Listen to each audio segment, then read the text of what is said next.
Buenas tardes. Esta es clase preparada y que estoy grabando para la Universidad Nacional del Oeste en Argentina, en la cual tengo el honor de ser docente, invitado. Dirige la maestría el magistrado y profesor Ricardo Basílico. El módulo de derechos humanos en el ámbito de la justicia es el que convoca mi presencia. Se me sugirió que abordar algún material relacionado con el tema del derecho internacional humanitario, el derecho penal. Yo pienso que aquí tienen un componente muy importante y significativo, lo que significa el sistema interamericano de derechos humanos. La experiencia argentina también, con lo que significaron en su momento las leyes de punto final y obediencia debida, en el que hay que tomar sin duda el protagonismo de la Suprema Corte de la Nación Argentina al declarar la nulidad de estas leyes. Y hay otros aspectos también interesantes, como el de justicia penal universal, y esa es la tarea o propuesta que estamos en este momento asumiendo. Y para ir desarrollando algunas ideas que han sido de alguna manera consignadas, brevemente haré una muy apretada sinopsis de lo que significa hablar de derecho internacional humanitario y derecho internacional de los derechos humanos.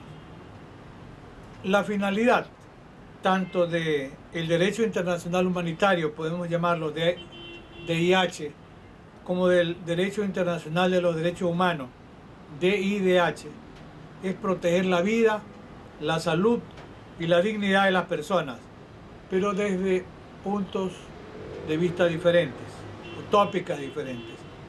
Así pues, no es de sorprender que a pesar de una formulación muy diferente, la esencia de alguna de las normas sea similar y puede ser incluso idéntica. Por ejemplo, dos derechos que se protegen en ambos sistemas normativos son el derecho a la vida, la prohibición de la tortura, de otros tratos crueles, inhumanos y degradantes. Estipulan los derechos fundamentales de las personas contra las cuales se abre un proceso penal, esto es el derecho de defensa, prohíben la discriminación, disponen acerca de la protección de las mujeres y los niños, reglamentan aspectos del derecho a los alimentos y a la salud. Sin embargo, el DIH, el derecho internacional humanitario, contiene disposiciones sobre muchas cuestiones que están fuera del ámbito del DIDH, como la conducción de las hostilidades, los estatutos de combatientes y prisioneros de guerra. Aquí están las convenciones de Ginebra, las tres, y hay protocolos adicionales. La protección del emblema de la Cruz Roja y de la Media Luna Roja. Del mismo modo, el DIDH dispone acerca de aspectos de la vida en tiempo de paz que no están reglamentadas por el derecho internacional humanitario, como la libertad de prensa, el derecho a reunirse, a votar y a declararse en huelga. Para no perder la idea, en los tiempos que se viven y con la presencia de la inteligencia artificial, aquí hay un segmento que no puede ser olvidado como parte de estos conceptos de derecho internacional de derechos humanos y derecho internacional humanitario. ¿A qué me refiero? La tecnología hace artificial que haya la presencia hoy de drones, la presencia de robots, ¿verdad?, que están preparados incluso para dirigirse y activarse contra objetivos móviles.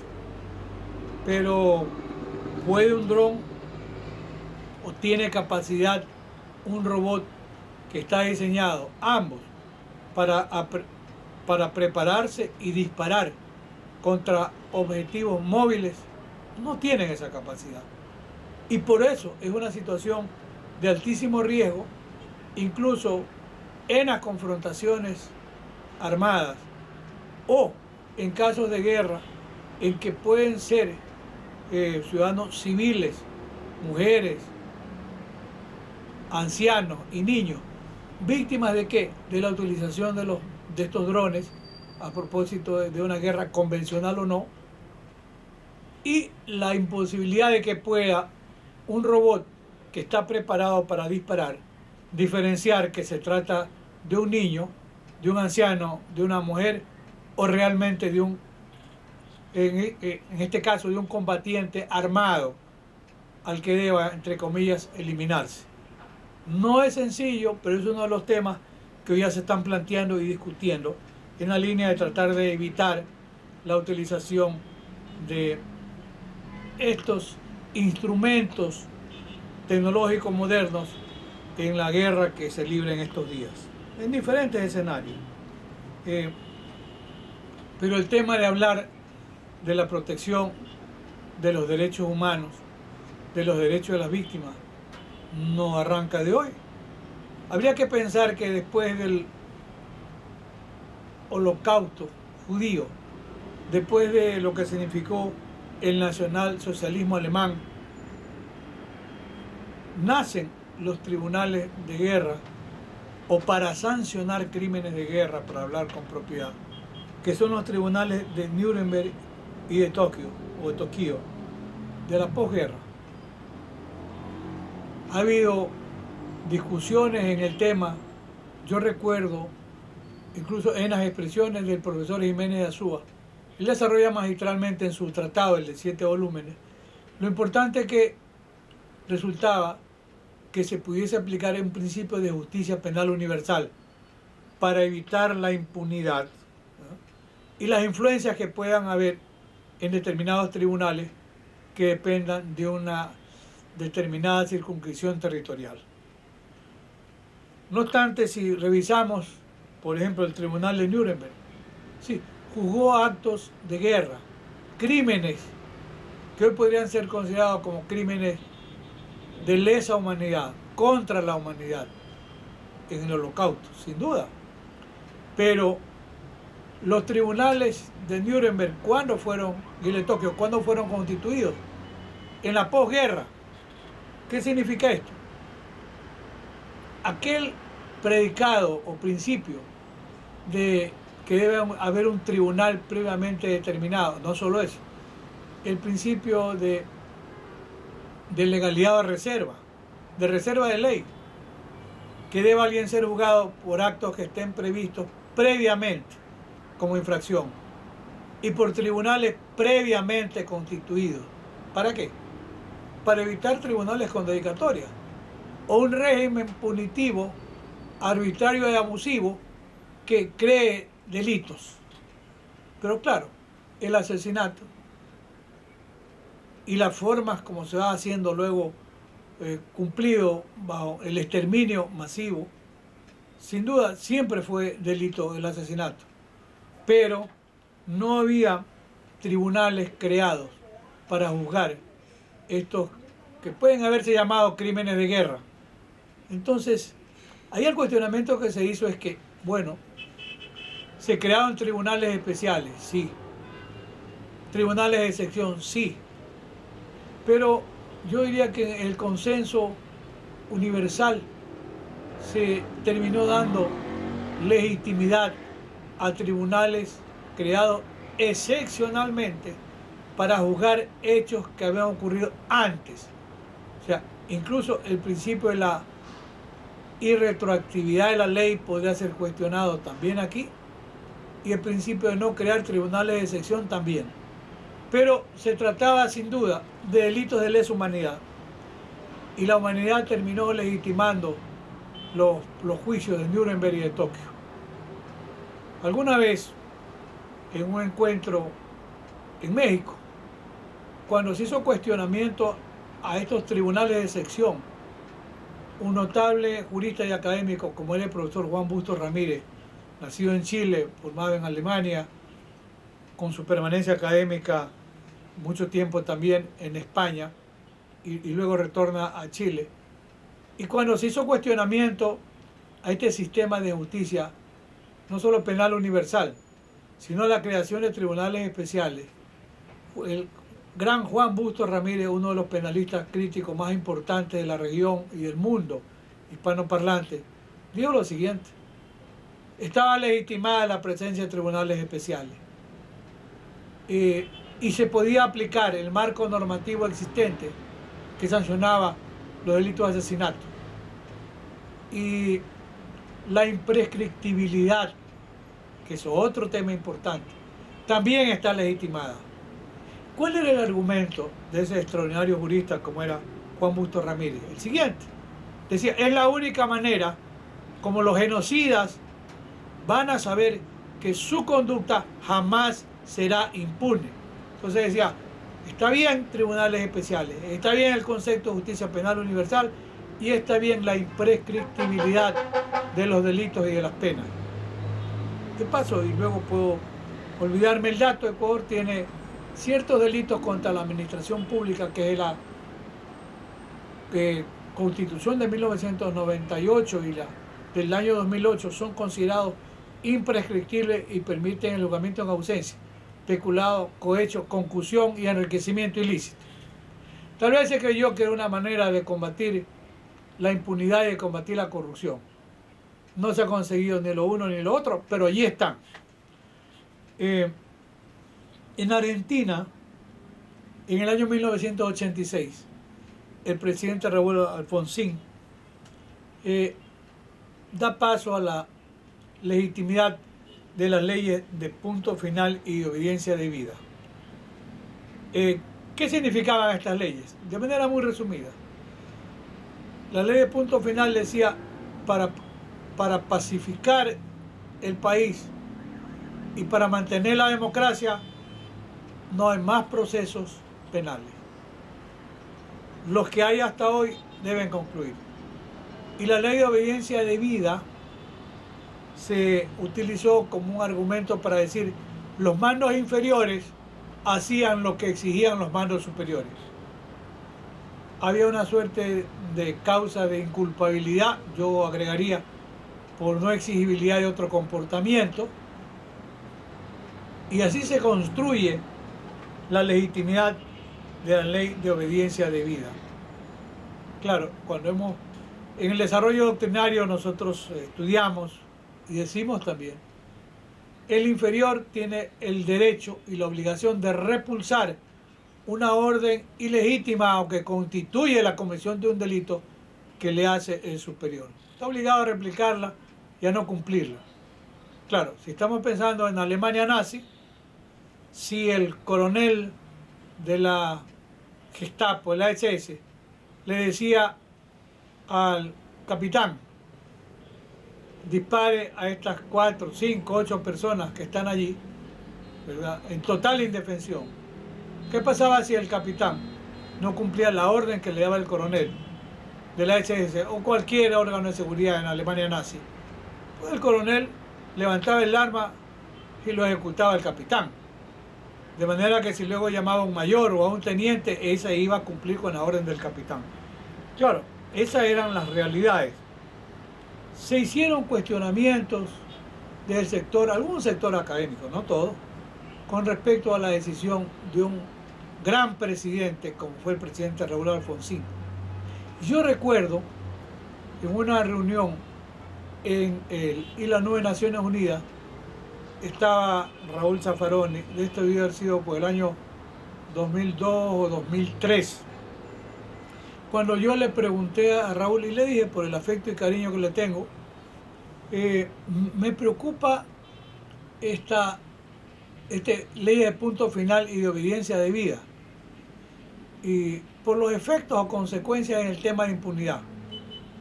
Y Raúl me dijo dos cosas que voy a rescatar. La primera, nada está escrito en piedra, me dijo, y menos esto. Y en segundo lugar me dijo, el presidente Alfonsín fue un mártir de la democracia. Él sacrificó incluso su permanencia en el cargo sancionando las leyes de punto final y obediencia debida porque Argentina estaba atriz de una nueva revuelta militar y una nueva dictadura militar con alrededor de 30.000 desaparecidos. Dijo, Alfonsín es un mártir de la democracia, se sacrificó por la supervivencia de la democracia en Argentina y ese mérito hay que reconocerlo. Claro, esto lo dijo Raúl hacia el año 2002, 2003. Y en el año 2005, cuando ya Raúl Zaffaroni está en la Suprema Corte de la Nación Argentina, es uno de los jueces, y es extraordinario lo que pasa con esa sentencia del 14 de junio del año 2005, donde con votos muy razonados de los diferentes jueces y magistrados, en mi página web, en las www.alfonsosamano.com, está el fallo completo. Y cada juez razona, algunos se apartan en cierto sentido de algún criterio, pero se habla del concepto de las graves violaciones a derechos humanos, se habla del precedente que, cumpliendo el respeto de convencionalidad, tenía y tienen los diferentes cortes en toda la región que aplicar el respeto a la Convención y a las sentencias que dicta la Corte Interamericana de Derechos Humanos. Y por eso se cita, en el caso de esta sentencia de la Corte Suprema, se cita incluso el caso Barrios Altos versus Perú. El caso Barrios Altos versus Perú es del año 2001. Y se pretendía la impunidad en el Perú con el argumento probablemente de la prescripción o de leyes de amnistía. Y dijo la Corte Interamericana, la amnistía no puede legitimar estas graves violaciones a derechos humanos, que a veces son crímenes de lesa humanidad. Y destaco algo interesante. La Corte Interamericana de Derechos Humanos ha venido sosteniendo el criterio de la imprescriptibilidad de las graves violaciones de derechos humanos. Pero antes de pasar a esa propuesta de la Corte Interamericana y en los casos que yo he recogido para, de alguna manera, sustentar esta clase, recuerdo en breve sinopsis. En 1998, las abuelas de Plaza de Mayo iniciaron un proceso judicial por la apropiación de la menor Claudia Victoria Poblete. En el año 2000, el CELS de Argentina presentó una querella criminal contra los responsables de la desaparición forzada de José Liborio Poblete y Gertrude Halsik, padres de Claudia. Claro, el argumento había sido que con las leyes de punto final y de obediencia debida ya no podían investigarse este gravísimo hecho. José Poblete y Gertrude Halsik de Poblete fueron secuestrados el 28 de noviembre de 1978 junto a su hija Claudia Victoria por un grupo que declaró pertenecer a la Fuerza Conjunta. José era un ciudadano chileno, incluso a quien se le habían amputado las dos piernas por un accidente automovilístico. Gertrudis era estudiante de psicología, fue secuestrada en su domicilio junto con Claudia, de 8 meses y 3 días de edad. Los 3 integrantes de la familia estuvieron recluidos en el centro clandestino del Olimpo, en Buenos Aires, Argentina. Lo importante es que esta sentencia le dice no a la impunidad y permite que sean procesados los responsables de la desaparición forzada de esta pareja y de su hijita, que luego es adoptada por algún militar argentino.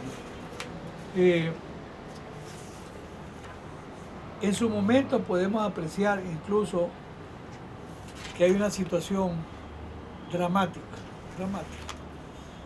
pero era necesario decirle no a la impunidad, era necesario, y por eso es importante pensar en la imprescriptibilidad, en este caso, de los delitos y de las penas. Voy a recordar un episodio también ocurrido en Argentina. Hay una argentina magistrada de mucho tiempo, la señora jueza María Romilda Servini. Ella fue casada con un militar de apellido Cubría, se separó y ella hoy se firma como María Servini. Es una jueza que ha llenado espacio en Argentina. De pronto, como ha estado tanto tiempo en el ejercicio de la magistratura en diferentes funciones, ha tenido protagonismo incluso en defensa de Isabel de Perón, cuando ella deja el poder y es encarcelada. Además participa en un momento dado en el caso que se hacía contra la cuñada del presidente Carlos Menem, que le llaman el Yoma Gate. Es decir, es una jueza que ha tenido en la historia, yo diría, del poder argentino, poder judicial argentino, mucho protagonismo. Pero esta jueza, que en un momento dado era una jueza que investigaba temas de menores, y por eso quiero destacar un aspecto positivo, fue jueza durante la dictadura militar argentina. Restituyó los primeros bebés robados por el terrorismo de Estado, puso en jaque la impunidad del pinochetismo y fue acusada de jueza del poder en la década de los 90 porque se decía que era un poco cercana a Menem. Claro, un juez de ese protagonismo también no está al margen de un momento dado cuestionamientos por razones de orden política. Si yo tengo bien la información, ella está por cumplir 85 años. Ella ni siquiera se acogió a la disposición de que los jueces a los 75 años se vayan al retiro. Ella dice que por cuestiones políticas la querían retirar y estaba o sigue en funciones. Pero está con eso importante. La mañana del 5 de agosto del 2014, la presidenta de las abuelas de Plaza de Mayo, doña Estela de Carlotto, una institución, madre y abuela de las Plazas de Mayo, también son un referente en Argentina y en el mundo de lo que significa decirle no a la impunidad, no al crimen de desaparición y tratar de encontrar la verdad, investigando incluso el paradero de víctimas desaparecidas o de sus hijos, niños, etc. La señora Estela de Carlotto recibe la llamada de la jueza María, y le dice: te necesito contarte algo en persona. Va la señora Estela de Carlotto a entrevistarse con la jueza María Servini. En ese momento estaba a cargo del juzgado federal del género criminal y correccional. ¿Y qué le dice?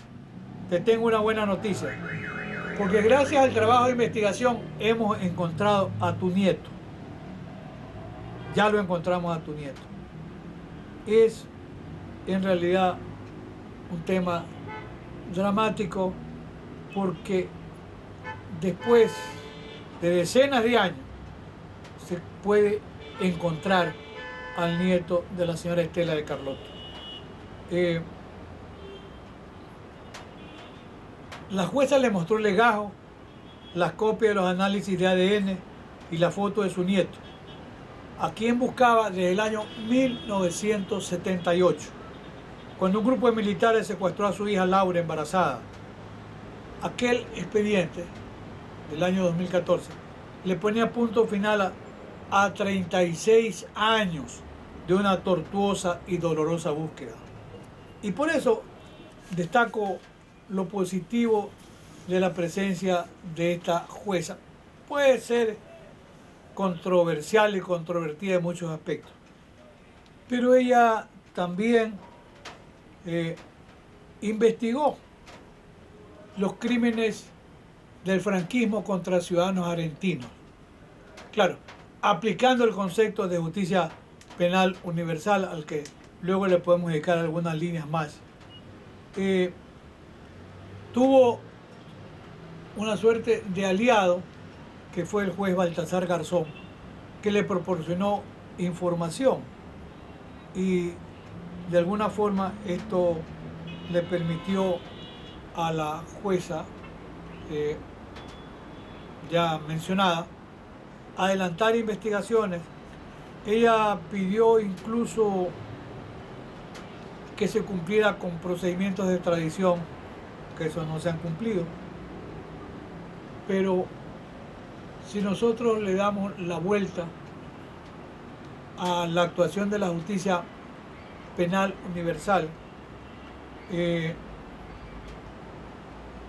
juez Baltasar Garzón también lideró estas propuestas de aplicar la justicia penal universal en los casos contra Pinochet y llevó adelante en España una investigación y una posterior el procesamiento y la condena que le hace la audiencia de Madrid a Adolfo Scilingo, que era un capitán de corbeta de la Armada Argentina, que viajaba por el mundo dando conferencias y, por lo que yo he podido en algún momento leer, se vanagloriaba de los crímenes cometidos.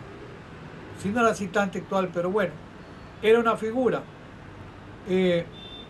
Baltasar Garzón se decidió por aplicar el principio de justicia penal universal. En el 2005, la Audiencia Nacional, máxima instancia penal española, condenó a 640 años de prisión al ex capitán de corbeta Adolfo Scilingo.